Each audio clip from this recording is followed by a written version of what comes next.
I'd like to speak a little bit about some of the speakers that we're going to have during Restore and Revive, some of the specific events that we're seeking to put together.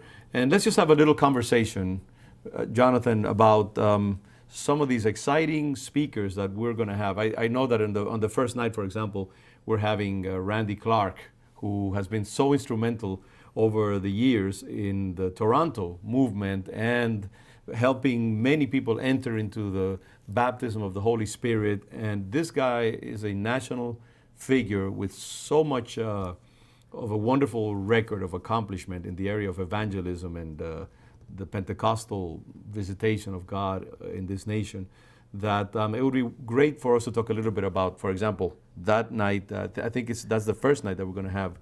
Right. The first night, Randy Clark there. September 20th, we'll have Randy as our keynote speaker that night. Really honored to have him with us. And it'll be, actually, he's going to be coming back again in November to do a gathering specifically for pastors. But it'll be amazing to have. That'll be sponsored by us yes, well, in partnership with some other friends as well. Mm-hmm, Yep. mm-hmm. Okay, then we also have, of course, somebody who has become a dear friend to us and a collaborator as well of the first magnitude, Chuck Pierce, who was with us last year. And I think God is using Chuck Pierce all over this nation, but also here in New England as a spearhead and as an element of encouragement for us. And I think his sight is very precisely set on what God is doing. His pulse is very good and very accurate about how God is moving prophetically in New England. And we're going to have him again. And I think every time he comes, it's something fresh, it's something new. It just leaves a residue of energy among us. And I think it's great that we can have him again because I think I have a sense that we're just building up on something that God is using him to unleash. Yeah, that's been my sense too. I just felt like after we've had him several times in the last year, and just that sense of this isn't done yet. I think part of it is his deep history of coming to New England and praying for New England for over 40 years. I just think there's something powerful in that when you have that kind of a faithfulness. So I'm looking forward to having him. Yeah, I just want to say that a few weeks back, maybe 3 weeks really, we had a prophet from Costa Rica come to Boston. And it was the most extraordinary thing. I wish we had more time to just discuss how God used this woman, who is not a highly educated woman, but has a prophetic gift that is very exceptional. And God gave her an understanding of what is happening here in New England regarding that constricting band that Chuck spoke about the last time that he was, or rather the next to last time that he was here, and how there's an element of spiritual warfare. There are powers holding back revival and the vitality of the New England church that God is about to just destroy and break through, and that struggle is part of the tug right now before we see that final breakthrough that we're expecting here in New England. But we were taken as a result of that prophetic word, which is really astounding, really. We were taken to walk the Freedom Trail. And how she came into an understanding of it, she has no knowledge, I'm sure of it because I've known her for many years, of American history. She couldn't tell the difference between colonial history of Latin America and colonial history here of North America. But she was given a vision about what ultimately ended up being the Freedom Trail. And 50 crazy Latino pastors and leaders got together at 3 a.m. in the morning at the Boston Common, hoping that we would not be arrested. And we walked the entire Freedom Trail, stopping at 5 particular sites that she had identified as key places to pray over. And one of them, by the way, is the Granary Burying Ground that God had spoken to me in a dream about 30 years ago. Wow. Regarding that place and the connection between the pilgrims and Latino prayer and so on. Very weird stuff, but very powerful graphic things. And by the way, that dream has kind of provided guidance to me every once in a while over the years. But we walked the entire Freedom Trail over about 4.5 hours, stopping at various places and praying blessing and breaking through some resistance. And I can tell you that many of the things that this woman, if she doesn't know anything about colonial history, she knows even less about Chuck Pierce, I'm sure. And yet so much of what she had to offer was absolutely in sync with many of the things that we heard at Open the Gates and at the Chuck's previous presentation with Dutch Sheets, that is uncanny. And what God has spoken to a couple of the Latino pastors, including me and Sergio Perez, who's the head of the Latino Pastors Association here in New England. And, it's just uncanny. And I use the word uncanny, and just reveals my lack of faith, because it's not uncanny. We know that in the system of God, it all makes perfect sense because it is the Holy Spirit speaking to us. But I know that God is doing something, and that Chuck Pierce and that prophetic element, Randy Clark and others, they're right where they need to be at this time. And we need to be profiting from the prophetic energy. Sometimes the prophetic energy can be a bit strange for some of us, and there are things that we don't even agree with ourselves, and that kind of perturb us a little bit. But I've learned to respect that energy because, it just conveys contagion from God. It's sometimes not necessarily so much the intellectual content as just that sheer raw power that comes directly from the heavenlies, communicated to God's people. And I think it's a great opportunity for us to come back and grab onto what was unleashed a year before, and to come to that event and get fresh energy for that. So that's a wonderful thing. And then we have another person who's a kind of maybe a different element, but very complementary. Clive is an amazing man of God, originally from the UK, and actually helped found their kind of evangelical unity association at the national level. At the national level in the UK, and with great results at the national level. Yeah, incredible growth in the evangelical church in the United Kingdom through the unity that they found in that organization. He was president of World Relief, very involved in Billy Graham events throughout Europe, Graham Kendrick's campaigns, and Jesus March, and all kinds of stuff like that. And then pastored a church in Connecticut, Walnut Hill, for very a number of years. Yeah. And so we're really honored to have Clive joining us. Most recently, he's been partnering with the Evangelistic Association of New England. Yeah, he's a genuine statesman, very profound. I think a great thinker. Huge amounts of experience in many different fields of American Christianity and international Christianity. And he's again one of those harmonious, irenic spirits that cover many different aspects of evangelicalism. He's a charismatic, solid Pentecostal, and at the same time a very deep thinker, theologian, biblically solid individual that brings a certain kind of balance and soberness. I think we're going to benefit a lot from hearing from him, and because sometimes I think we just want the sort of the electrical kinds of people who come and bring a lot of energy, but people like Clive ground us, and they bring a soberness, but at the same time a depth that is very, very healthy as well. Right. It'd be great to have him at one of our events as well. Right. I was going to mention Rabbi Grant Berry is also going to be with us. Grant. Dear personal friend of mine, the author of a number of books, including most recently Romans 9:11. Yeah. Romans 9:11. And Grant is a Messianic Jew with a heart for just seeing the Jew and Gentile parts of the body reconnect. Which goes with that reconciliation thing. I think you mentioned that earlier. Yeah. And I think that if we go back, that racial issue, the Jew-Gentile issue, is really kind of at the root of the, I think, other divisions as well.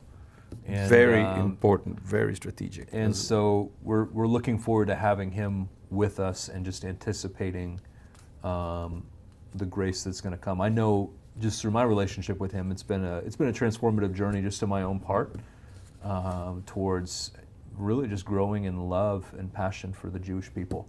And then in the vein of racial reconciliation, we have some interesting individuals, or some African Americans who have really been at the edge on the edge of this whole issue, and who are nationally known and have a lot of experience and who reach a lot of ground in a lot of different socioeconomic, racial environments. So mention a couple of those. We have someone who's just a dear friend of mine, Jonathan Thomas. Jonathan is going to be coming to us from St. Louis, Missouri, and God used Jonathan really powerfully as part of a team establishing a house of prayer in the middle of the Ferguson protests, where they were literally under a tent as the protests are going on, and just establishing an oasis of the Holy Spirit right in the middle of one of the most visible, divisive moments in our nation's recent history. And so we're going to have Jonathan sharing with us Saturday morning. Beautiful. Just really excited to have be able to introduce my friend into what God's doing here in New England. I'm actually originally from St. Louis, and I met him on a visit there where I was just back visiting family. And so I'm just excited to have him. Then we're going to have workshops of all sorts, bringing into focus specific issues or areas where our attendees can be enriched in their own personal walk and ministry. A lot of enriching workshops and hopefully have some discussion groups as well in different kinds of areas. So there's going to be just a smorgasbord, if you will, of offerings so that people can choose different kinds of things during the course of the day. And I think that's going to be exciting also because we have a wide array of themes that they can have access to. Right. We'll have plenary sessions in the morning and evening, but really all afternoon we're going to have workshops, prayer tents. You can get personal prayer ministry. Games, and just if you just want to hang out in the yard and play and have fun, or hang out with your kids, and of course food. And yeah, that's a very important spiritual piece that I want to ask you about. Are we still going to have that barbecue that we had last year? Oh man, I'm trying to get Bob on the line. So Lord willing, we gotta pray for Bob. That to say barbecue yes. truck, we got to get it in here somehow, man. We have to fast and pray that'll happen. After 10 days of fasting, you've got to have the barbecue. That's an essential element, and I don't know how we can have unity without it. That's right. So let's hope and pray that'll be there available as well. That's one of the most fun pieces of the whole thing. Delicious also. Absolutely. But as we've mentioned all these different things, it's just exciting, and I'm enthused about the possibilities of Restore and Revive this year. And so again, we just want to take the opportunity to say, pray about this. If you can somehow volunteer and offer your gifts for it, I think you want to be part of something that it's not exaggerated to say it can be historic.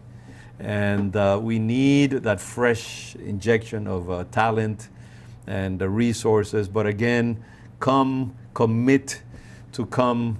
Use that time for your personal spiritual enrichment and bring others, because I think God is going to move in a very powerful way. So let's pray that God will move in an unprecedented way during Restore and Revive 2018. I know that I am looking forward to it, and I'm honored to be a part of this visionary effort. And God will not let us down, just as He did not let us down last year, but exceeded our expectations.